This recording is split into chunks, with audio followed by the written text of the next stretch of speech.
이 내션 체인저 무브먼트 앤 네트워크, 교회와 함께 네트워크에서 이 열방을 변화시키는 사람들을 운동으로 이제 일으키는 이 단체잖아요. 이 NCMN의 위탁에서 이제 저는 간사로 섬기고 있잖아요. 여기에 대표가 이제 홍성근 목사님입니다. 근데 이제 이 네트워크 하는 교회가 있어요. 이 거점 교회라 그럽니다. 그 한 지역 전체에 어떤 이 거점 교회와 네트워크에서 하나님이 주신 바 된 어떤 이 사역들을 이 교회를 통해서 그 지역 교회를 섬길 수 있도록 하는데, 대구에 이 순복음 능력교회, 온누리 사랑교회로 지금은 이름이 바뀌었습니다. 작년 12월 달, 그러니까 이름은 정철한 목사님이 담임하시는데, 작년 12월 달이니까 8개월 전밖에 안 되잖아, 그죠? 8개월 전에 집회를 하는데 놀라운 일이 있는 거죠. 첫날인데 그 팔공산에 보면 보살님들 많잖아요. 이 팔공산에 보살님 한 분이 오셨어요. 그래서 제가 어째 왔냐 이러니까, 김미진 간사 그 왕의 재정 책을 보고 네 만나고 싶어 왔다는 거죠. 그럼 뭐 그럴 수 있겠다 이러고 이제 제가 영적으로 예민하지 않은 거죠. 하나님 뭔가 행하실 일이 있는데 그 캐치를 못했죠. 그리고 다음 날이 됐습니다. 그러더니 이 803 보살님이 또 803 보살님 한 분하고 두 분이 이제 오신 거죠. 그때서야 제가 하나님이 지금 뭔가를 행한다는, 그때서야 눈치채는 거죠. 이 보살님 두 분한테 뭐 어찌 오셨냐 이러니까 김미진 보러 왔다. 그 뭐 이유가 있겠잖아요. 그러면 보살님 김미진이 받은 그 축복 받고 싶지 않냐 이러니까 받고 싶다는 거죠. 나오라. 보살님 2명 앞에 섰습니다. 여러분 지금 이 두 보살님은 803 보살님인데 김미진이 받은 그 축복 받아야 됩니다. 다 손 뻗으십시오. 손 다 뻗고 홍 목사님 안수기도 하십시오. 안수기도 하고 난 옆에서 이제 또 기도하고. 여러분 오늘 이 보살님한테 김미진이 받았던 성령 충만함, 성령 받으셔야 됩니다. 여러분 다 기도하세요. 이러니까 보살님들은 내가 받았는 거라니까 무조건 좋다는 거예요. 그래서 아멘 했어요. 보살님 아멘 하라니까 아멘 해. 그래서 이제 성령 받기로 해서 간절히 기도하고 있었어요. 근데 갑자기 보살 한 분이 눈을 빡 뜨는 거죠. 기도하는 중에. 그러더니 막 둘이 주위를 살피더니 다시 눈을 감고, 눈을 떴다가 감고, 이거 3번 하는 거죠. 막 주위를 살피는 거예요, 자꾸. 그래서 이제 기도 다 끝나고, 보살님, 그 눈을 기도하는데 왜 그래 떠서 주위를 살폈어요? 이러니까, 이 기도하는 중에, 자기가 서 있는 이 바닥이 갈라졌대요. 자기 몸이 땅 밑으로 30cm 들어갔다가 땅 위로 30cm 올라왔다가 이게 계속 반복을 하니까 견디지 못해 눈을 뜬 거예요. 그 눈 뜨면 땅이 그냥 그대로 있는 거죠. 이런 일이 발생했어요. 그 3번을. 도대체 이 일이 뭔 일입니까? 우리는 뭔 일인지 알잖아, 그죠? 그래서 당신의 삶의 열매를 보면서 뭔 일인지 그때 가서 얘기해 주겠다. 이 보살님이 전도하지 않으면 견디지 못하는 거예요. 안에 불이 들어온 거예요. 전도의 불. 그러면서 팔공산으로 이 보살님은 어마어마한 사람을 전도한 거죠. 근데 이걸 하나님이 역전도하라. 너는 교회로 이 사람들을 역전도하라. 이런 거죠. 그래서 이제 이 보살님이 이제 어떻게 하면 역전도할까 이러다가 저한테 연락이 왔어요. 왕의 재정책 일단 100권을 좀 좀 구입해달라. 이 보살님이 이제 왕의 재정책을 구입을 해가지고 전도하기 시작했습니다. 근데 어떤 일이 발생했냐. 전도하는 자마다 굴비 엮이듯이 교회에다 등록하는 거예요. 그냥 줄줄줄줄하게. 그게 이 보살님이 너무 놀래가지고, 홍 목사님한테 이제 김치, 뭐 물김치, 이런 걸 해주는 거죠. 왜? 이 사람이 이제 예수 믿게 되고, 구원받게 된 거죠. 그게 감격해가지고. 3째 날이 됐습니다. 순복음 능력교회 집회 3째 날. 태백산 대보살이 온 거예요. 이상하죠, 그죠? 집회 날. 근데 이제 4,000명을 거느리는 대보살이 온 거예요. 그래서 당신 어찌 왔나 이러니까 유튜브에서 나오는 김미진 얼굴 한번 보러 왔다. 오케이. 그래서 니도 내가 받은 축복 받고 싶지 않나? 당연히 받고 싶다. 오케이, 나오라. 여러분 오늘 이 보살님도 축복 받고 싶단다. 성령 받도록 기도해라. 얘 똑같이 홍 목사님 안수기도 하는데 갑자기 이 보살이 눈물이 쫙 흐르는 거죠. 그래서 왜 그래 눈물을 흘리냐 물어보니까 하늘로부터 이 날카로운 칼 같은 빛, 이것이 심장 안으로 2개가 꽂힌 거예요. 이 2개가 이쪽으로부터 이쪽으로 오면서 하는데 뭔가 모르는데 이 눈물이 흘려지는 거죠. 그 안에 어떤 변화가 있습니까? 이렇게 물으니까 이 보살님이 이렇게 말하는 거죠.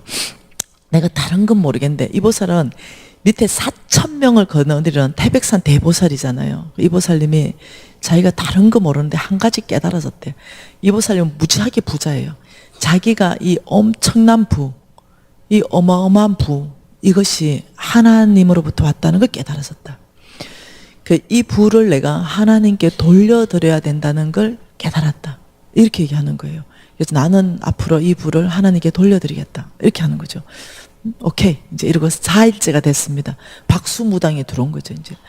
그래서 이제 박수무당이 교회 본당으로 못 들어오고 교회 밖에서 박무당이 미신간사님 보자합니다.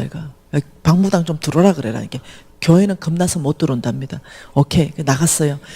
무당이 왜 저를 보기를 원합니까? 이러니까 아무도 없이 나한테 둘이만 잠깐 얘기하지. 뭔 일입니까? 이러니까 궁금한 게 있다는 거예요. 그럼 뭐가 궁금하냐? 이러니까 내가 네 책을 읽었대. 왕의 제정책.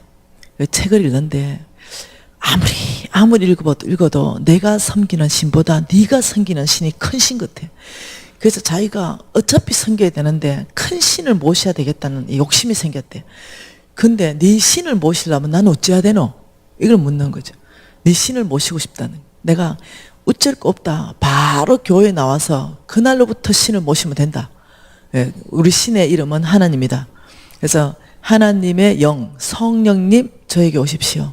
제가 당신을 모시고 싶습니다. 이런 순간부터 신이 바뀐다. 이제 얘기해 줬어요. 그러니까 아니 또 궁금한 게 있대. 뭐냐 이러니까 이거는 그냥 무당한테 들은 소리예요. 우리 신은 자꾸 돈을 가져간대. 근데 너그 신은 돈을 준다니 이게 웬 말이냐 이러는 거죠. 너그 신은 돈을 준다니 웬 말이냐 이게 사실이냐 이래. 나는 사실 빚졌대요. 그렇게 많이 구슬을 했는데도 빚을 꽉 져 있대. 근데 너그 신 믿으면 네가 돈을 준다니 내는 그 돈을 좀 받아서 이 빚을 해결 좀 하고 싶다. 너그 신은 어떤 방법으로 어째 돈을 주냐? 내가 유튜브를 더 들어봐라. 이렇게. 그래서 이제 한 달 전에는 현대 통영교회에 집회하러 갔습니다. 제가 이제 집회하러 가는 곳마다 제가 여기도 마찬가지지만 식사를 안 해요. 그러니까 이제 식사를 안 하고 수요일 날 점심 때 한 끼만 목사님들하고 장로님들하고 식사하고 나머지는 식사 안 해요. 그런데 이 현대 통영교회 그 제도에 있는 권사님의 어떤 이렇게 권사님과 집사님이 함께 이렇게 된 기도회 한 6, 7명 되는데 이분이 반드시 당신을 모시고 식사해야 될 이유가 있다는 거죠.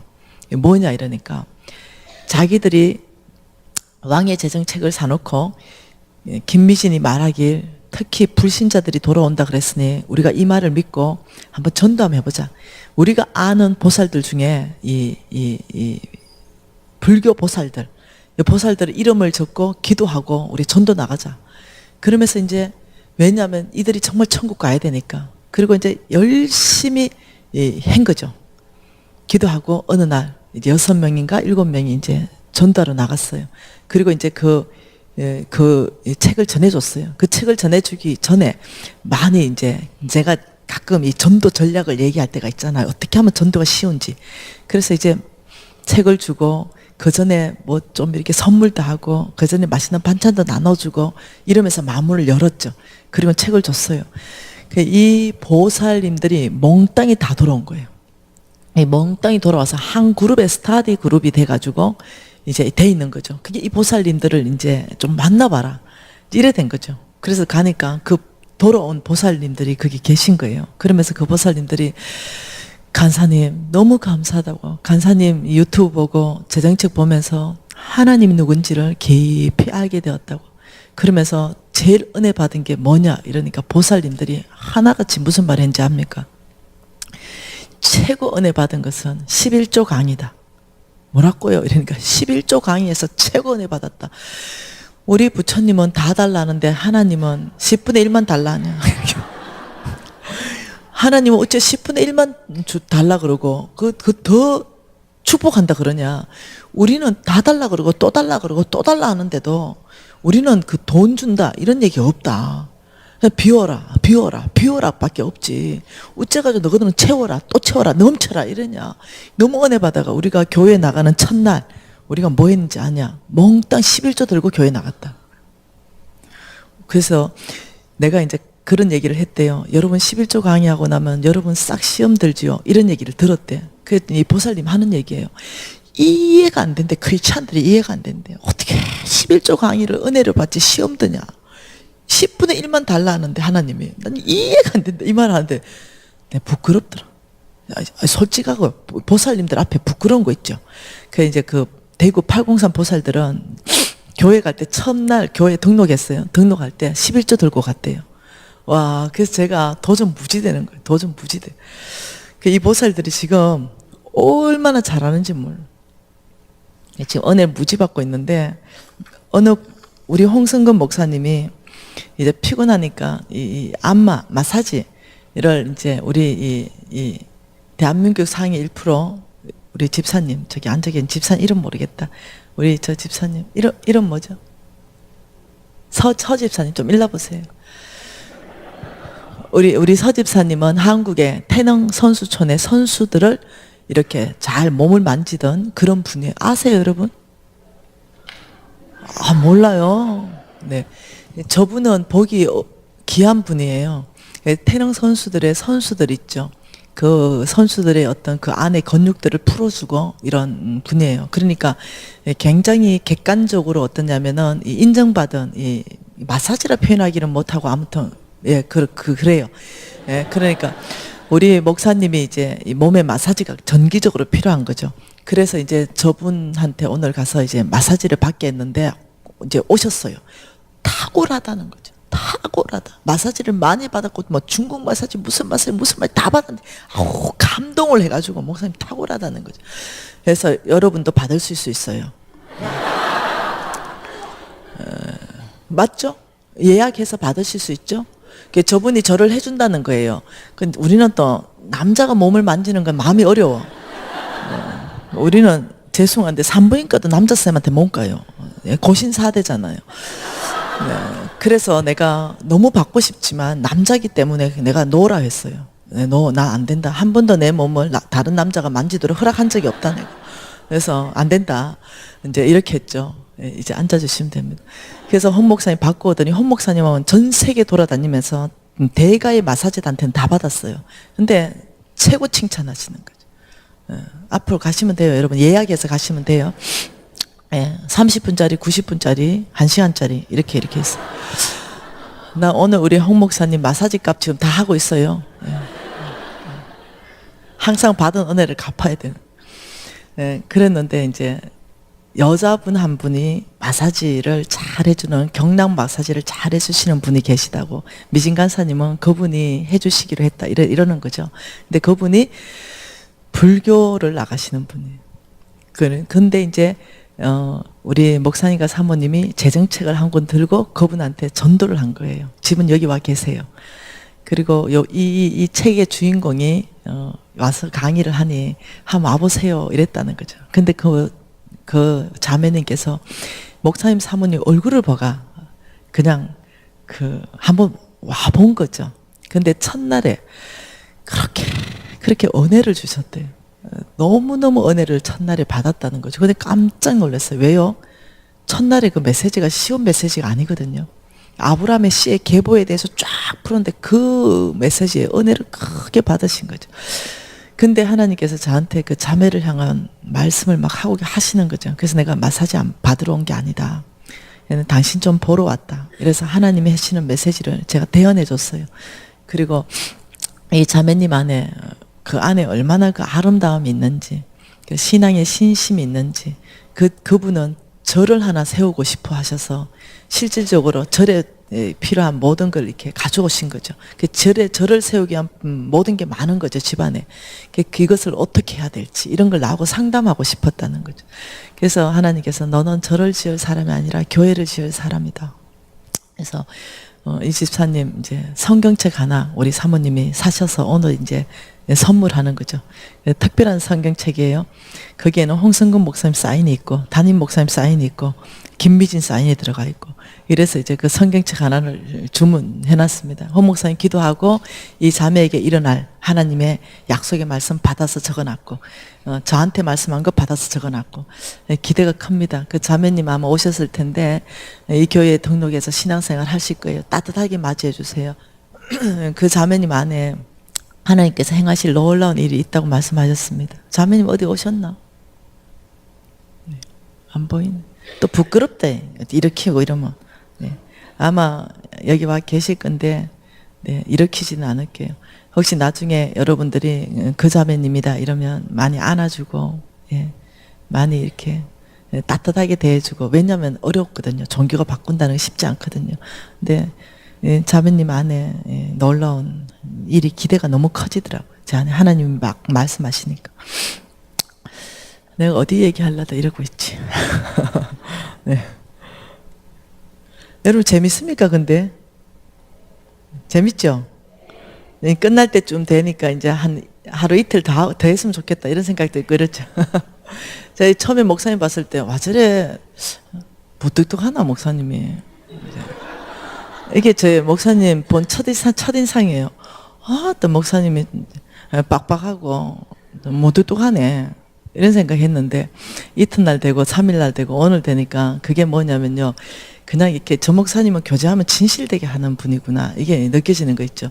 그냥 말을 그냥 허투루 그냥 막 입에 발린 말을 막 하시는 그런 분이 아니라 그 진심 안에서 이렇게 예, 교제하시는 그런 분이구나 이게 느껴졌어요. 계속 시간이 가면서 느껴졌어요.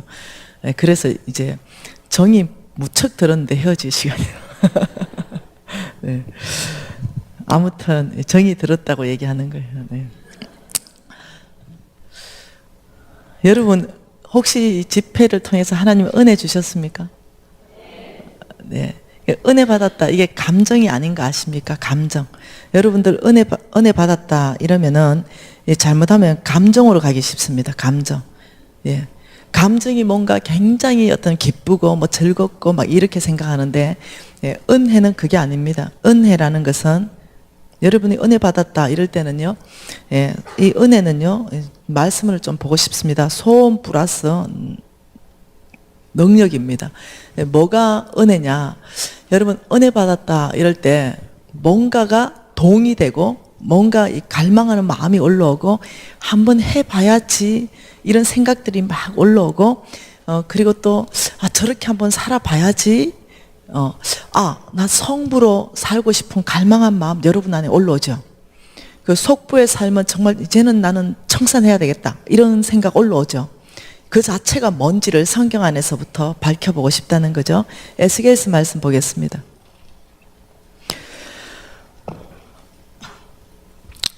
여러분 에스겔서 36장요. 이 36장 26절 27절 이 말씀은 예, 굉장히 중요한 말씀입니다. 같이 한번 26절 읽어볼게요. 또 새 영을 너희 속에 두고 새 마음을 너희에게 주되 너의 육신에서 굳은 마음을 제거하고 부드러운 마음을 줄 것이며 예, 26절에 새 영을 너희 속에 두고 새 마음을 너희에게 주겠다. 이 말은요, 나의 영을 말합니다. 나의 영. 내 속에 있는 나의 영.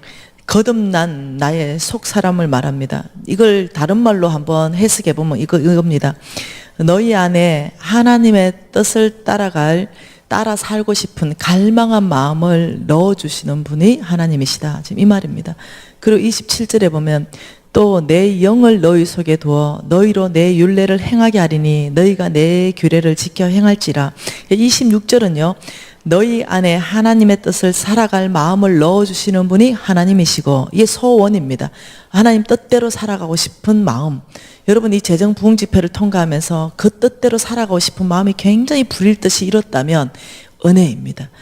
이것은 위로부터 부어주는 하나님의 은혜예요. 하나님께서 그렇게 하셨습니다. 갈망한 마음을 일으켰습니다. 그럼 여러분이 이렇게 말하죠. 이런 갈망한 마음은 있는데 이걸 어떻게 살아낼 것인가? 과연 나는 살아낼 수 있을까? 근데 놀라운 사실은 굿뉴스는 뭐냐면요. 그렇게 살아갈 수 있는 능력, 너희 속에 내 영을 너희 속에 주겠다. 이건 성령의 능력을 말합니다. 그렇게 살아갈 수 있는 능력도 내가 부어줄 것이다. 이 말이에요. 이게 은혜입니다. 다시 말하면 다른 말씀으로 보겠습니다. 빌립보서 말씀으로 보겠습니다. 빌립보서 2장 13절 말씀으로 보겠습니다. 빌립보서 2장 13절 말씀 보면 이해가 더 빠릅니다. 너희 안에 행하시는 이는 하나님이시니. 여기서 한 대목을 끊어보세요. 우리 안에서 행하시는 분이 누구시라고요? 하나님이 우리 안에서 행하시는데 자기의 기쁘신 뜻을 위하여 너희에게 무엇을 행하신다고요? 소원을 두고 행하시게 하시나니. 이때 이 두고 행하시게 하신다. 이게 뭐냐면요, 원어로 여러분들이 공부하게 된다면 이 능력을 주신다 이 말입니다. 똑같은 말이에요. 에스겔스 말씀하고 똑같습니다. 다시 말하면 너희 안에 하나님의 뜻을 따라서 살아갈 소원, 그 마음을 하나님이 주시고 그렇게 살아갈 수 있는 능력, 행하실 수 있도록 성령의 능력을 주셔서 그렇게 살아가게 하실 것이다. 이렇게 말합니다. 다시 말하면 여러분이 은혜 받았습니다. 이렇게 말한다면은 여러분이 하나님으로부터 그 살아갈 마음, 소원, 갈망한 마음을 위로부터 받았어요. 여러분 안에서 올라온 게 아닙니다. 하나님께서 주신 것입니다. 그랬다면 하나님은 그것만 주시는 분이 아니시라는 거예요. 그렇게 살아갈 수 있는 능력까지도 부어주시는 분이 하나님이시는 걸 믿으시기 바랍니다. 그것이 은혜입니다. 그래서 처음부터 끝까지 하나님이 다 하신다는 거예요. 나의 어떤 공로, 어떤 게 하나도 없다는 거죠. 그 살아갈 마음, 이 갈망한 마음을 일으켜서 부어주시는 은혜도 하나님이 주셨고, 그랬다면 그 뜻을 따라서 한 발을 내 뒷기비만 하면 살아낼 수 있는 능력도 위로부터 부어진다는 거예요. 이것이 두 가지가 합해지는 건 뭐냐면 은혜입니다. 아무것도 내가 한 게 없습니다. 내 안에 아무것도, 살아갈 마음을 내가 의지를 일으킨 것이 아니라 그것도 위로서 부어줘서 하나님의 은혜예요. 여러분 이해되셨죠? 그러니까 다시 말하면 여러분들은 그렇게 살아갈 수 있는 성령의 능력을 주님께서 주신다는 거예요. 살아갈 수 있을까? 아니요. 걱정도 하지 마세요. 살아갈 수 있는 능력은 주께서 주십니다. 여러분 오늘 보고 싶은 건 이겁니다. 배가의 삶입니다. 뭐라고요? 배가의 삶. 배가. 여러분의 재물에 대한 배가. 어떻게 나의 재물이 이 배가가 될 것인가? 실질적으로 배가 될 수 있는 방법이 있을까? 여러분 성경은 있다라고 말한다는 거죠. 고린도 후서 말씀으로 한번 보고 싶습니다. 고린도 후서 8장에 소제목, 작은 소제목 여러분 읽어보세요. 고린도 후서 8장 작은 소제목 뭡니까? 풍성한 연보. 돈 얘기입니다. 8장 전체는 한마디로 말하면 돈 얘기예요. 9장 소제목 한번 읽어보세요. 가난한 성도를 섬기는 연보. 이 9장 전체도 돈 얘기입니다. 8장 돈 얘기, 9장 돈 얘기. 여러분이 성경 전체 안에서 이렇게 두 장이 한꺼번에 붙어서 돈 얘기하는 것은 여기밖에 없습니다. 다시 말하면 이 8장과 9장은 다른 얘기하는 게 아니라는 거예요. 몽땅 다 돈 얘기입니다. 이해되셨죠? 이 돈 얘기를 하나님이 뭘로 했냐면 이 배가시키는 원칙을 여기다가 다 하나님이 비밀로 말씀하셨습니다. 비밀. 이것이 비밀이에요. 어저께 얘기했습니다. 비밀요. 비밀의 정의가 뭡니까? 몽땅 다 안다. 몽땅 다 모른다. 이건 비밀의 정의가 아니에요. 비밀이라는 것은 아는 사람 알고 모르는 사람 모르는 게 비밀이에요. 그 하늘나라는 비밀입니다. 그래서 어떠냐면 예수 믿고 천국 갑니다. 이거 사실 비밀이에요. 근데 더 이상 우리에게는 비밀이 아니에요. 그런데 바깥에 나가서 예수 믿고 천국 갑니다 말하면요, 이 사람들은 못 알아들어요. 분명히 귀는 듣기는 들어도 들을 수 없고, 보기는 봐도 못 보고, 이게 비밀입니다. 우리끼리 아는 거, 끼리끼리 아는 거, 모르는 사람 모르고 아는 사람끼리 아는 거, 이게 비밀이에요. 지금 재물이 배가 되는 거, 어떨 때 나의 돈이 배가 될 것인가, 어떨 때 나의 재물이 30배, 60배, 100배가 될 것인가, 성경은 그걸 비밀로 이렇게 덮어놨다는 거죠. 그래서 이걸 열어서 보여줄 때 계시라 그러는 거죠. 그래서 여러분들이 오늘 제가 말하는 모든 거는요, 여러분의 재물이 빠른 속도로 배가 되는 방법이에요. 그러니까 비밀이라 그랬죠. 그러니까 안타깝게도 못 알아듣는 사람이 여기 있을 거라는 거예요. 이해되세요? 여기서 비밀이기 때문에 이 똑같은 강사가 얘기하는데도요, 계시가 열려버리는 거죠. 그러면 어떠냐면 더 이상 나한테는 비밀이 아니에요. 그 말씀 자체는 완전히 나의 것으로 되는데 여전히 들어도 이해가 안 되죠. 이건 비밀이에요. 그래서 저는 이 4일간 부흥 집회를 참석한 여러분들은 이미 마음이 이미 다져왔습니다. 말씀에 근거해서. 그러면서 이 비밀이 열어지기를 원해요. 축복합니다. 여러분 재정이 이 배가 되는 이거는요, 제가 지금 감정을 제가 톡으로 다 받아가지고 여러분한테 열어가지고 읽어주려 하는데 지금 이게 뭔가 이게 안 돼요. 이게 와이파이가. 그래서 쉬는 시간에 한번 해보고 어떻게 하나님이 정말로 배가 시켰는가, 이걸 실질적인 감정을 좀 읽어주고 싶습니다. 여러분, 이거는 많은 사람들이 그대로 해보고 정말이네, 이것이요 수학 공식처럼 어떻게 하냐면 증명된 겁니다. 하나님 말씀. 그러니 이 비밀에 대해서 여러분 성령의 도우심을 구하면서 들으시길 바랍니다. 자, 8장이 다 돈 얘기, 9장이 다 돈 얘기입니다. 이 돈 얘기를 어떻게 비밀로 하나님께서 덮어놓으셨는지 그걸 한번 열어보겠습니다. 9장 5절 말씀 읽겠습니다. 그러므로 여러분, 제가 성경 읽을 때 무조건 같이 읽습니다. 그러므로 내가 이 형제들로 먼저 너희에게 가서 너희가 전에 약속한 연보를 미리 준비하도록 건면하는 것이 필요할 줄 생각하였나니 이렇게 준비하여야 참 연보답고 억지가 아니니라. 자, 이게 5절 말씀입니다. 5절 말씀은 지금 무슨 얘기입니까? 헌금 얘기 맞습니까? 5절 헌금 얘기 맞아요? 네, 헌금 얘기를 지금 하고 있습니다. 헌금을 어떻게 하라. 헌금 얘기. 헌금을 다른 말로 하면 주는 거요. 주는 삶. 이 주는 삶에 대한 얘기입니다. 자, 5절 헌금 얘기. 자, 6절은 무슨 얘기인지 한번 읽어봅시다. 이것이 곧 적게 심는 자는 적게 거두고 많이 심는 자는 많이 거둔다 하는 말이로다. 자, 분명히 지금 9장은요 돈 얘기입니다. 헌금 얘기나 주는 삶의 얘기인데 6절 무슨 얘기입니까? 이게 지금 헌금 얘기입니까? 농사 얘기입니까? 이건 농사 얘기입니다. 헌금 얘기가 아니에요. 농사 얘기죠. 자, 그럼 7절 한번 읽어봅시다. 각각 그 마음에 정한 대로 할 것이요 인색함이나 억지로 하지 말지니 하나님은 절겨내는 자를 사랑하시니라. 이거 헌금입니까? 농사입니까? 이건 헌금 얘기입니다. 자, 그러면 8절 한번 읽어보십시다. 하나님이 능히 모든 은혜를 너희에게 넘치게 하시나니 이는 너희로 모든 일에 항상 모든 것이 넉넉하여 모든 착한 일에 넘치게 하려 하심이라. 이것은요 하나님 나라의 원칙입니다. 재물에 대해서 말씀하시고 이 원칙, 이것이 농사에 대한 원칙입니다. 농사 씨를 작은 거 하나 심으면 이것이 풍성해지고 배가 되고 넉넉하게 되어서 모든 착한 일에 넘칠도록 이게 배가 된다는 얘기고, 또한 헌금 얘기입니다. 이 두 가지 원칙을 얘기해요. 하나님이 헌금에 대한, 제가 첫날에 둘째 날에 얘기했죠. 이 중심구절이 뭔가. 이 8절은 중심구절인데 하나님이 너희로, 아브라함의 씨인 너희로 모든 일에 항상 모든 것이 넉넉하여 모든 착한 일에 넘치게 하기 위해서 하나님이 모든 은혜를 너희에게 부으실 것이다. 이 하나님의 계획이라 그랬어요. 이거는 재정의 원칙이요, 이거는 하나님의 농사의 원칙입니다. 이게 뭐냐면 농사 플러스 헌금의 원칙을 얘기하고 있습니다. 자, 9절 말씀 읽어볼게요. 기록된 바 그가 헛터 가난한 자들에게 주었으니 그의 의가 영원토록 있느니라 한가 같으니라. 이것도 농사 플러스 헌금을 얘기하고 있습니다. 농사 지을 때 우리가 어떻게 짓습니까? 씨를 한 주먹을 들고 한 구멍에다가 다 집어넣지 않아요. 농사는 어떠냐면 씨를 흩어 뿌립니다. 쭉 흩어서 뿌려죠. 그래서 이것은 보면은요, 농사 플러스 헌금을 같이 단어를 쓰고 있습니다. 헌금을 같이 얘기하고 있습니다.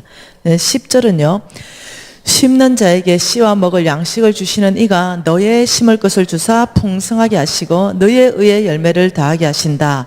여러분, 이거는 농사 이야기입니다. 맞지요? 자, 11절은요, 너희가 모든 일에 넉넉하여 너그럽게 연보함은, 이거는 뭐예요? 헌금 이야기 맞지요? 자, 여러분 이 놀라운 걸 주목해야 돼요. 하나님께서 몽땅 헌금을 설명하는 데 있어가지고 놀라운 방법으로 비밀을 풀고 있다는 거죠. 헌금을 뭘로 푸냐면요, 농사로 풀고 있다는 거죠. 또 헌금을 뭘로 풀요? 헌금 농사, 헌금 농사, 헌금 농사, 헌금 농사, 헌금. 이걸 계속 말하고 있다는 거죠. 여러분 눈치를 채셔야 됩니다. 이 정도 되면. 헌금 농사, 헌금 농사, 헌금 농사로 지금 뭘 설명하고 있냐면 헌금을 설명하고 있어요. 다시 말하면 이 헌금이, 어떤 헌금은, 주는 삶은 안 없어지고 농사 짓는 것처럼 되는 헌금이 있다라고 지금 설명하고 있다는 거예요. 어떤 돈은 주고 나면은 없어져 버려요. 근데 어떤 돈은 안 없어지고 농사 짓는 것처럼, 여러분 씨바라기 있죠, 해바라기. 해바라기 씨 하나 심으면 해바라기가 어떻게 돼요? 씨가 수백 개를 얻는 거, 이게 농사예요. 농사의 특징입니다. 여러분 맨드라미 알지요? 맨드라미 씨 하나 딱 심으면 맨드라미 씨를 수천 개 얻는 게 농사입니다. 이게 농사예요. 이게 농사법입니다. 여러분 강어 알지요?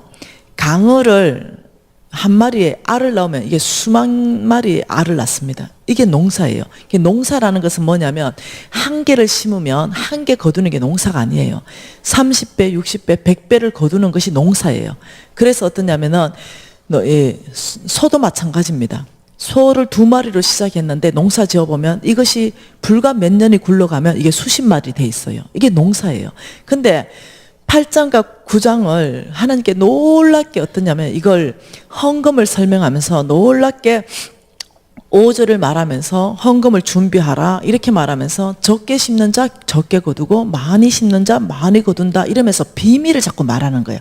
너희들한테 헌금하라 분명히 말했죠. 그래 놓고 이것이 심는다 거둔다 농사 짓는다 이래 풀어간다는 거죠. 그래서 여러분한테 없어지는 돈은 뭐고 농사 짓는 건 뭔가, 이걸 성경 안에서 한번 밝혀보고 싶다는 거죠. 자, 하나님께서 이렇게 말했어요. 8절을, 자, 이 6절을 적게 심는 자 적게 거둔다, 많이 심는 자 많이 거둔다. 이러면 우리한테 설득을 해야 됩니다. 하나님께서 너희들이 그러니까 많이 심어라 이래야 되는데 놀랍게도 7절에 하지 말라 이런단 말은 인색함으로도 하지 말고 억지로도 하지 마라 이렇게 말하는 거죠. 왜 그런지 아시죠? 농사 지어서 하나님이 가져가는 것이 아니라 농사 지은 모든 열매는 너의 것이 될 것이다. 그런데 네가 억지로 하고 인색함으로 할 이유가 없다는 거예요. 무슨 말 이해돼요? 네가 심는 대로 네가 거둘 것인데 왜 네가 이렇게 해야 되냐? 그렇게 할 필요 없다. 이러면서 하나님 나라를 네가 이해하지 못하지 하나님 나라가 어떤지 아냐? 이러면서 8절이에요. 예. 모든 일에 한두 가지 일이 아니에요. 모든 일에 항상 모든 것이 넉넉하여 모든 착한 일에 넘치게 하기 위해서 하나님이 능히 모든 은혜를 너희에게 넘친다. 이건 돈 얘기예요. 하나님이 너희들에게 착한 일에 너희들이 할 수 있도록 넉넉하게 착한 일에 할 수 있도록 모든 착한 일에 할 수 있도록 하나님이 모든 은혜를 너희에게 붓겠다. 이 말은 하나님부터 이 재물이 너희에게 풍성해질 것이다.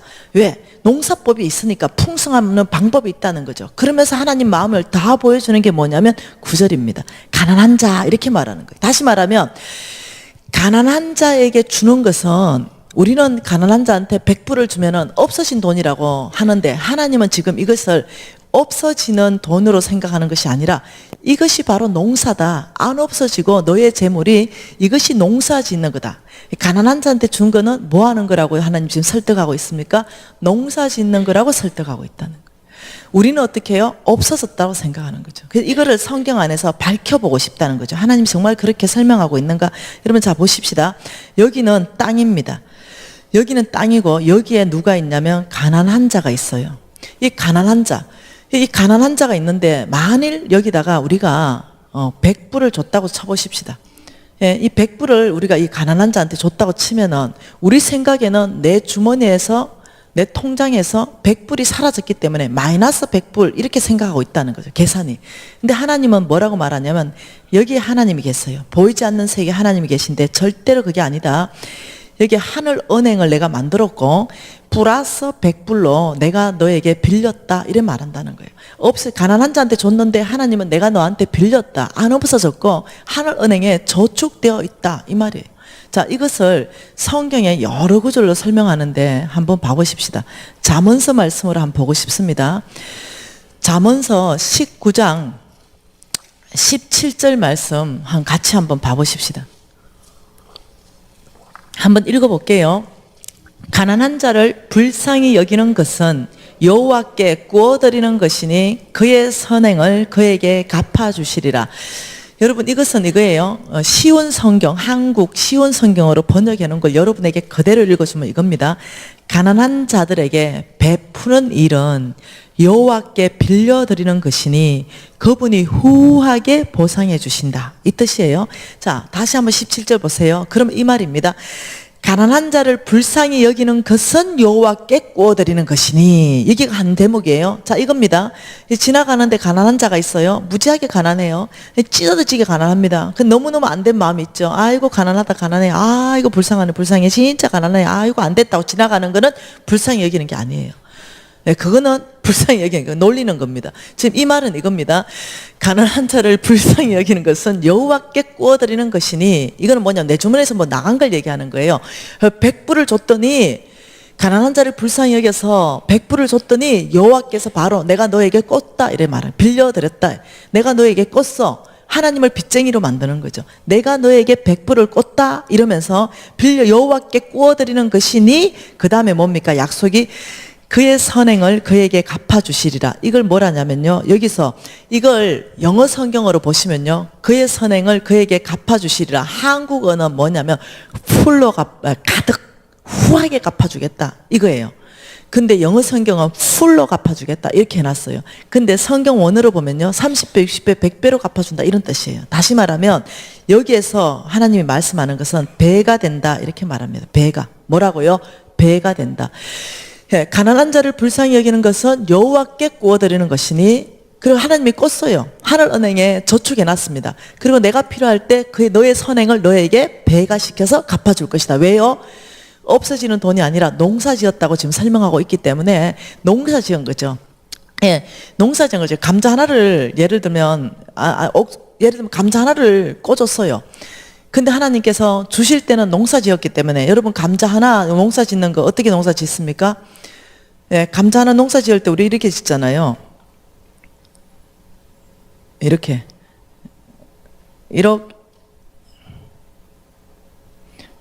감자고, 눈을 요렇게 자르잖아요. 그래서 요렇게 자르고 요렇게 자르고 요렇게 자르고 요렇게 잘라가지고 요 쌍눈이 나는 걸 하나를 심어요. 이게 농사입니다. 그럼 감자 하나를 심는데 이 쌍눈을 틔워가지고 쪼가리 내서 쌍눈을 심으면 채하 10개가 딸려 나와요. 그 감자를 한 개 심었는데 이게 하나, 둘, 셋, 넷, 다섯, 6개면 60개가 나와요. 이게 농사입니다. 다시 말하면 지금 하나님 뭐라고 말씀하시냐면, 가난한 자들에게 너가 불쌍히 여겨서 100불을 줬냐? 그러면 감자 하나를 줬냐? 그러면 이것은 내가 너에게 꽂어. 근데 내가 너에게 갚아줄 때는 농사기 때문에 감자 60개로 갚아주는 거야. 지금 이런 얘기, 이 설명을 하고 있다는 거예요. 농사법으로. 예, 이 말을 누가복음 6장 38절에는 또 이렇게 말하고 있습니다. 예, 누가복음 6장 38절에는 주라 이렇게 말했어요. 주라. 이때 주라는 것은요, 하나님이 주고 싶은 것이 있어요. 여러분, 내가 주고 싶은 것이 있습니다. 내가 주고 싶은 것은 이런 데입니다. 내 얼굴 나는데, 내 칭찬 받는데, 이런 데 내가 주고 싶은 것이에요. 여러분, 제가 시간이 없어서 간증을 많이 못했는데, 제가 교회 헌금을 1억씩 하면서 제가 제 얼굴 다 내고 이러면서 헌금했던 시간들을 회개하면서 간증해 놓은 유튜브 강의들이 많습니다. 우리가 주고 싶은 건 뭐냐면요, 헌금을 하더라도 내 좀 얼굴이 나고 내 체면이 좀 유지되고, 내가 주고 싶은 것은 따로 있어요. 근데 여기서 주라는 것은 그 말이 아니라 하나님이 주라는 곳이 있다는 거죠. 오늘 지금 말씀 읽어보니까 가난한 자한테 하나님이 주라고 말해요. 하나님이 주라는 그곳에 주면, 그리하면 어떻게 된다고요? 너희들이 준 그것을 너희에게 줄 것이니 어떻게 돼요? 후히 된다. 너희들이 준 그것이 후히 되고 누르고 흔들어 넘치도록 하여 너희들에게 안겨줄 것이다. 다른 버전으로 또 한번 봐볼까요? 마태복음 6장 말씀으로 한번 봐보십시다. 마태복음 6장 19절 말씀에 뭐라고 하십니까? 너희를 위하여 보물을 땅에 쌓아두지 말라. 거기는 종과 동록이 하며 도둑이 구멍을 뚫고 도둑질하느니라. 예, 보물을 땅에 쌓지 말라 이랬어요. 여러분, 보물을 땅에 쌓지 말라, 지금 이렇게 말씀하셨는데, 이것은 저축하지 말라는 뜻이 절대 아닙니다. 예, 보물은요, 저축해야 됩니다. 성경에서는 최하 20% 저축하라 그랬어요. 흉년의 때가 반드시 옵니다. 지금 돈 벌 때 풍년의 때지요. 이 풍년의 때가 있으면 반드시 우리 인생에 돈을 벌 수 없는 때가 옵니다. 나이는 들게 되고 자업은 다 정리할 때가 옵니다. 이 풍년의 때에 흉년을 대비하기 위해서 20%만 저축해도요 까딱 없습니다. 수익의 20%. 내가 300만 원을 번다면 60만 원은 저축해야 돼요. 예. 무슨 말 이해되죠? 그런데 여기에서 땅에 쌓지 말라 이 말은 뭐냐면 어제 우리가 공부한 거 봤죠? 속부처럼 쌓지 마라 이 말입니다. 왜요? 지금 19절에 잘 읽어보세요. 너희를 위해서라고 말합니다. 너희를 위해서 속부처럼 땅에 쌓게 되면 그 재물이 어떻게 된다고 이제 심각하게 봤습니까? 남에게 된다고 봤습니다. 그 속부의 재물을 하나님이 취해서 의인에게 주겠다고 하나님이 성경 전체에 어마어마하게 말씀하고 있는 걸 어제 다 공부했어요. 그러니 그 속부처럼 땅에 쌓지 마라. 너희를 위해서. 그러면서 20절에 뭐랍니까? 오직 너희를 위해서. 오직 너희를. 하나님이 하시는 모든 것은요 저와 여러분을 위하는 거지 스스로 계신 분 전능자 그분을 우리가 어떻게 위해 줄 수 있습니까? 오직 너희를 위하여 보물을 하늘에 쌓아두라 이렇게 말했어요. 그 이유가 하늘에 보물을 쌓아야 되는 그 이유가 뭐냐면 오직 너희를 위해서다 이렇게 말해요. 두 가지 이유입니다. 오직 너희를 위하는 것이 첫 번째가 보물을 하늘에 쌓으면 그에 따른 상급을 하나님이 나중에 주신다고 명확하게 말씀하고 있습니다. 두 번째는요, 이 땅에서부터 그 재물은 배가 될 것이라고 말합니다. 그래서 너희를 위한 거다. 하늘 은행이 있다라고 말합니다. 보물을 하늘에 쌓아야 될 곳이 있다라고 말하는 거예요. 하늘 은행에 쌓으라고 지금 말씀하시는 거죠. 이 하늘 은행에 쌓는 것이 너희를 위한 것이다. 오직 너희를 위한 것이다. 왜? 죽었어도 상급이 있고 살았어도 그것이 재물이 배가 되어서 후이되어서 누르고 흔들어 넘치도록 하여서 풀러 가득 너희들에게 내가 갚아주기 때문에 너희를 위한 것이 된다. 지금 이렇게 말하는 거죠. 자, 이것을 다른 버전으로 또 한번 봐볼까요? 지금 뭐라고 말하냐면 배가를 얘기하거든요. 배가. 자, 그렇다면 한번 봐보십시다. 제가 이거 잘 안 다뤄줘요. 이게 생각보다 안 쉬워요.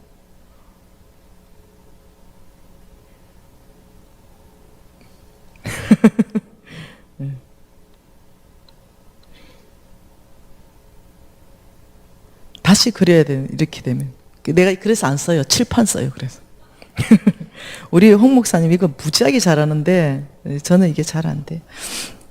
자, 이거 한번 봐봅시다. 이제 이거 아셨죠? 농사하고 이거는 이제 어떻게 되는지 이거 아셨죠? 그러면 이거를 하고 이제 이거 해보십시다. 여기에 하늘은행이 있다라고 말해요. 하늘은행. 여기 하늘은행이 있고, 그리고 하나님 말씀하시는 것은 시중은행, 너희들이 돈 저축하는 시중은행이 있다. 하나님은 이렇게 말해요. 이 하늘은행의 은행장은 하나님이다. 시중은행의 은행장은 사람이다. 하늘은행의 이자율은 30배, 60배, 100배. 다시 말하면 배가이다. 시중은행의 이자율은 요즘 뭐 3% 미만이잖아. 그죠? 뭐 1%에서 3%. 이거는 배고. 여러분, 이게 놀랍지 않아요? 이게 증명할 수 있냐 이거죠. 이걸 성경에서 증명할 수 있냐. 여러분, 30배를 퍼센트로 바꾸면 어째 되는지 알죠? 지금 시중은행은 3%라면 30배를 퍼센트로 바꾸면 3000%입니다. 3000%.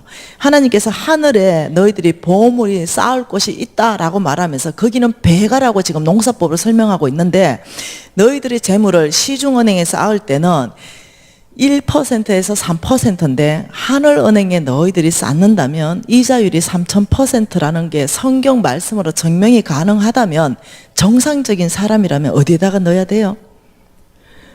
이게 하늘은행에 넣어야 되는 게 정상적인 사람의 선택이죠. 이것이 성경적으로 가능한가 이거예요. 하나님께서 말씀 안에서 이걸 가능하게 했냐 이거죠. 그 말씀 보고 싶죠. 지금 하나님께서 뭐랍니까? 하늘은행, 이 하늘은행, 첫 번째 하늘은행이 지금 누구라고 말하고 있는 거죠? 놀랍게도 하나님은 가난한 자. 이 가난한 자, 여기가 첫 번째 하늘은행이다 이렇게 말하니까 이 가난한 자, 정말 30배, 60배 이자율을 100배로 3000%의 이자율로 하나님이 주시는 그 성경 구조를 보자는 거죠. 어떻게 하나님은 주시는가? 여러분, 이사야 말씀 한번 봐볼까요? 이사야 이사야 58장 말씀을 한번 봐보면 이사야 58장입니다. 여기에 여러분 7절 말씀 뭐라고 합니까? 줄인 자에게 내 양식을 나누어 주며 유리하는 빈민을 집에 들이며 헐벗은 자를 보면 입히면, 이게 7절 말씀을 쭉 다 읽어보면요, 한마디로 그냥 딱 정의하면 이겁니다. 가난한 자를 돌봤다면, 이 말입니다. 그럼 8절에 그리하면 7절하고 연결되는 겁니다. 너희들이 가난한 자를 돌봤다면 그리하면, 하나님께서는 첫 번째 뭐라고 말합니까? 내 빛이 새벽같이 비칠 것이며 내 치유가 급속할 것이며, 병고침을 얘기하고 있습니다. 병고침. 네. 두 번째는 뭐라고 말합니까? 예, 내 공의가 내 앞에 행하고 여호와의 영광이 내 뒤를 행하리니 너의 앞뒤로 여호와께서 뭐 해주신다고요? 호위하겠다. 자, 세 번째는요, 내가 부를 때 나 여호와가 응답하겠고 내가 부르짖을 때 내가 여기 있다 하리라. 하나님께서 나의 기도 가운데 뭐 하신다고요? 응답하겠다. 그러면서 네 번째는요, 10절에 뭐라 말합니까? 줄인 자에게 내 심정이 동하며 괴로워하는 자의 심정을 만족하게 하면, 이 한마디로 이거 똑같습니다. 가난한 자를 너희들이 돌봤다면, 그리했다면 결과를 11절에 뭐라고 해요?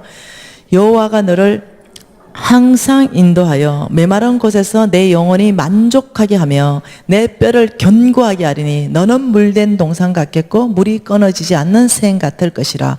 놀랍죠? 물된 동산, 물이 끊어지지 않는 샘을, 그게는 항상 뭐냐면요, 열매 맺는 삶을 너희들이 살게 될 것이다. 지금 이 말하는 겁니다. 너희 삶에 항상 열매가 있게 될 것이다. 열매가 있다. 이것을 주님께서 뭐라냐면, 가난한 자를 돌보는 사람에게 내가 너희들을 돌보는 이 영역이다 말합니다. 이걸 다른 또 시편 말씀으로 또 한번 봐보십시다. 시편 41편으로요. 자, 시편 41편에 하나님께서 또 말씀하시는 거 한번 봐보십시다. 첫 번째 뭐랍니까? 1절에 가난한 자를 보살피는 자에게 복이 있으며, 이렇게 말했어요. 자, 어떤 복을 지금 말합니까? 재앙의 날에 여호와께서 그를 건지시리로다. 지금 첫 번째 복이 뭡니까? 재앙입니다. 재앙 만나면 내가 너를 건져주겠다, 이렇게 말했어요. 자, 그러면 두 번째 2절에는 가난한 자를 보살피는 자에게 어떤 복을 얘기합니까? 중간에 보면 이 세상에서 복을 받을 것이다. 하나님께서는 죽어서 말하는 게 아니에요. 가난한 자를 돌본다면 이 세상에서부터 너에게 복을 줄 것이다. 너는 살아서부터 복 받고 죽어도 복 받을 것이다. 그리고 3절에 뭐라고 합니까? 여호와께서 그를 병상에서 붙드시고 그가 누워 있을 때마다 그 병을 고쳐 주시나이다. 또 말씀하시는 것은 병고침을 너희 인생 가운데 내가 베풀 것이다. 여러분, 성경에서 가난한 자를 보살폈을 때 이런 축복을 주겠다는 구절이, 저는 지금 두 구절 봤어요. 몇 구절 정도 있을까요? 1500구절. 굉장하죠? 똑같은 말이에요.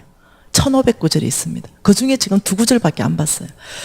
여러분, 저는 그 순복음 능력교회 있죠? 순복음 능력교회 그 목사님 얘기하고 싶습니다. 놀라운 목사님. 이 놀라운 목사님이 작년 12월에 그 홍성근 목사님하고 연합 집회를 하고 있는데 간증을 하는 거죠. 근데 그 간증을 하는데 제가 이렇게 말했어요. 제가 여러분 유튜브에 보면은 간증을 무지하게 많이 했습니다. 여러분 교회에서는 거의 안 했어요. 간증을 무지하게 했는데 저의 간증은 객관적으로 모든 것이 증명할 수 있는 간증만 합니다. 나 혼자 하나님을 경험한 건 말도 안 합니다. 그래서 이 목사님이 얘기하는데 내가 이걸 성도들한테 물어서 확인을 해봐야 될 것 같은 거죠. 그래서 내가 목사님 죄송한데 목사님 지금 저에게 말하는 거 이거 제가 지금 교회 성도들한테 물어서 확인해도 되겠습니까? 목사님이 확인하시라고 이렇게 됐어요. 그래서 제가 물어봤어요. 그 성도들한테. 여러분, 제가 오늘 여러분 담임 목사님부터 이런 간증 들었는데 사실이 아닐 때는 반드시 사실이 아니라고 말씀하셔야 됩니다. 이렇게 하고 얘기했어요.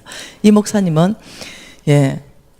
1년 전에 갑자기 몸이 그냥 이렇게 좀 약간 피곤하다 이게 느껴졌고, 그다음 한국 안에서 그 종합 검사 받는 거 이게 이제 때가 돼가지고 종합 검사 받으러 대학병원에 갔습니다. 근데 이제 뭔가 발견됐어요. 그래서 이제 CT, MRI 이 검사를 했는데 너무너무 가슴 아픈, 폐에 4.8cm 암덩어리가 2개가 자랐어요.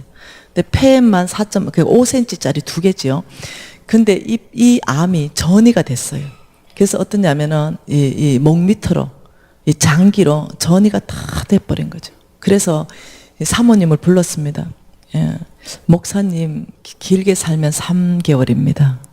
그리고 손 쓸 수가 없습니다. 수술 불가능, 방사선 치료 의미 없음, 항암 치료 불가능, 그냥 끝났습니다. 의학적으로 손을 댈 수 있는 정도가 아닙니다. 그냥 끝났습니다. 이렇게 됐어요. 그래서 CT, MRI, 그 뭐 소견서 다 들고 이제 낭망하잖아요.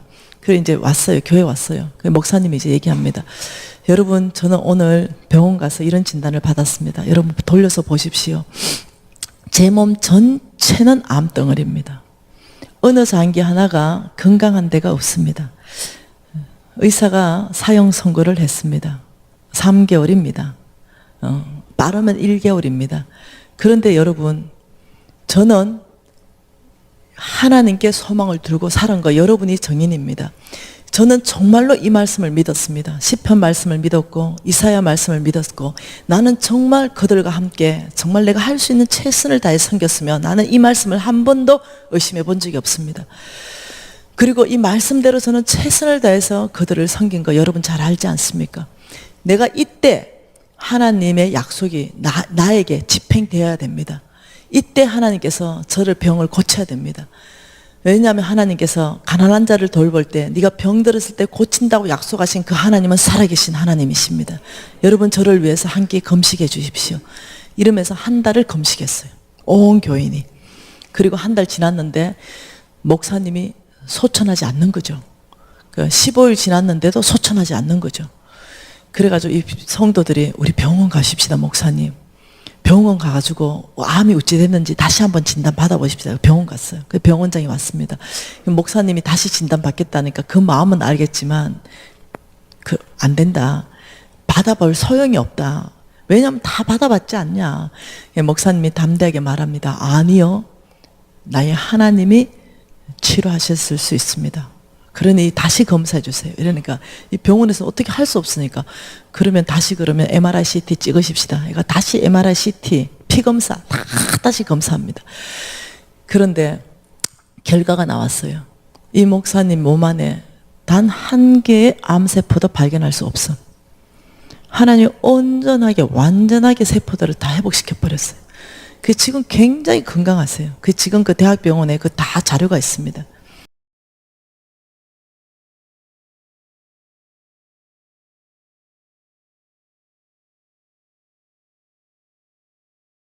간증하고 싶습니다. 우리 엄마는 이 시편 41편 이것이 우리 어머니의 약속의 말씀이셨어요. 우리 어머니가 어떻게 평생을 살았는지는요, 하나님이 정인이시고 그 동네 사람이 정인이고 딸들이 정인입니다. 우리 홍 목사님 우리 어머니 만나서 어떻게 사셨는지 다 얘기 들었죠. 우리 어머니가 이 시편 41편이 우리 어머니의 이 약속의 말씀이기 때문에 평생을 우리 어머니가 노숙자와 함께 살았습니다. 내가 극심한 가난에 있을 때 우리 아들을 잠깐 봐주기 위해서 우리 집에 올라온 시간, 그 시간을 빼고 우리 어머니는 다 노숙자와 함께 계셨어요. 그런 어머니, 제가 망할 때 쫄딱 더 망하게 했죠. 우리 큰언니 집 다 날렸습니다. 나 때문에 빌딩 다 날리고 완전 거지 다 됐죠. 예, 줄줄이 왜 하나 거지 되면 집안 다 거지 되듯이 우리 큰언니, 우리 둘째 언니 내가 있는데 우리 큰언니 내가 돈 달라는데 다 준 거예요. 그럼 완전히 거지 돼가지고 집도 없이 완전 우리 큰언니도 거지 되고 우리 엄마도 살고 있던 그 오두막 집도 경매로 다 넘어가고 거지 되고 나 땅바닥에 나와서 거지 되고 우리 둘째 언니 네, 아주 은혜가 필요한 언니입니다. 10원도 안 내놓은 언니. 네, 그래서 우리 큰언니 존경하는 언니, 둘째 언니, 은혜가 필요한 언니. 그래서 이 엄마, 제가 이제 부자 됐잖아요. 그래서 지금은 다시 대한민국의 상위 1%잖아요. 근데 내가 완전히 거지된 적이 있잖아요. 그러니까 내가 다시 대한민국의 상위 1%로 하나님께서 축복하셨는데 내가 교만하다면 내가 다시 거지될 가능성이 항상 따분히 있는 사람이에요, 내가. 예. 그러니까 어느 날 이런 생각이 드는 거죠. 내가 거지 되기 전에 한 가지는 하고 싶다. 우리 엄마한테 효도해야 되겠다. 이래가 거지 되기 전에 우리 큰언니 집 사주고 이랬어요. 우리 큰언니 아파트 38평 사주고 하여튼 거지 되기 전에 하여튼 내가 신세 진 사람들 다 갚아야 되겠다. 이런 생각이 든 거죠. 그래서 거지 되기 전에 우리 엄마한테 효도하고 싶은데 뭘 하고 싶었냐면 모피 코트를 평생의 여자들의 소원 아닙니까? 한번 입어보는 거. 젊은 사람이야 그거 안 입지만은 그 어른들은 그거 한번 입어보는 게 평생 소원 아니겠어요? 그래서 모피 코트 최고 큰 백화점에 가가지고 2천만 원짜리 최고 좋은 거 하나 샀습니다. 그리고 우리 엄마한테 딱 보냈어요. 우리 엄마 연락 왔어요. 너무 기분 좋았어. 야야 무슨 털코트가 이리 가볍고 이리 따뜻하노. 너무너무 고맙다. 유신 엄마의 10장만 더 사보내라. 내가 아는 거죠. 우리 엄마 성정을 아는 거죠. 이미 다른 할머니 벗어주고 온 거예요. 그래가 10장을 더 사가지고 시골로 내려갔습니다. 엄마 어느 할머니 벗어줬노? 이런 게 저 옆집의 할머니들. 그래 이제 가짜 모피 코트 있잖아요. 가짜 털. 그거 10장 사들고 갔어. 한 장 들고 할머니 그 우리 엄마가 준 털 코트 좀 바꿔가도 돼요. 이렇게 네 마음대로 해라. 이제 그 할머니가 이제 불도 못 넣고 사니까 신방 갖다가 벗어주고 온 거예요. 그래가지고 바꿔왔어요. 바꿔치기 해서 거기다가 우리 신랑 이름을 바늘로 내가 떴어요. 엄마 이게 신랑 이름 붙은 거 이거는 다른 사람 주지 말고 엄마 거고 이 9개 다른 사람 줘야 된다. 이러니까 알았다. 이래가 그 모피가 아직도 남아있어요. 네, 뭔 말 이해되죠? 그러시는 분이에요. 근데 제가 부자 됐는데 그때 우리 엄마가 극심하게 아팠을 때가 있었거든요. 뭐 이렇게 오한이 들고 감기 몸살. 그때 병원 모시고 갈 돈이 없어서 못 모시고 간 적이 있었어요. 너무 마음이 아팠죠, 그때. 그래서 내가 우리 어머니한테 효도를 할 때 어떻게 하면 좋겠나 싶어서 한국은 실비보험 같은 게 있어요. 그러니까 그 지금 생각하면 그런 보험이에요. 한목에 돈을 3억을 넣든지 5억을 넣든지 이런 식으로 보험회사에 위탁 맡겨놓고 이 어머니가 병 걸렸다면 가장 특실에 들어갈 수 있고 가장 최고의 의사들을 붙일 수 있고 그 모든 보장이 다 되는 거예요. 그래서 이걸 해드리고 싶은 거예요. 엄마한테 선물로. 그래서 제가 이제 그 보험 설계를 뽑았어요. 그리고 기분이 너무 좋았죠. 엄마한테 갔어요. 엄마 시골로 갔습니다. 엄마 여기 좀 사인 좀 해주소. 이랬어요. 여기 사인 좀 해주소. 보험 정권. 여기 사인 좀 해주세요. 이러니까 우리 엄마 그 옛날에 배우신 분이에요. 못 배우신 분이 아니고. 그게 사인을 하면 책임진다는 뜻인데 그게 뭔지 나한테 설명해야지. 이러시는 거예요.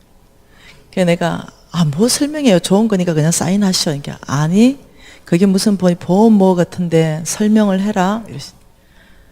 할 수 없어가지고 요만저만하고 요만저만하고 요렇저렇하고 요런 보험인데 엄마 제가 이미 돈 다 넣어서 이거 다 하기로 다 됐으니까 엄마 사인만 하면 됩니다.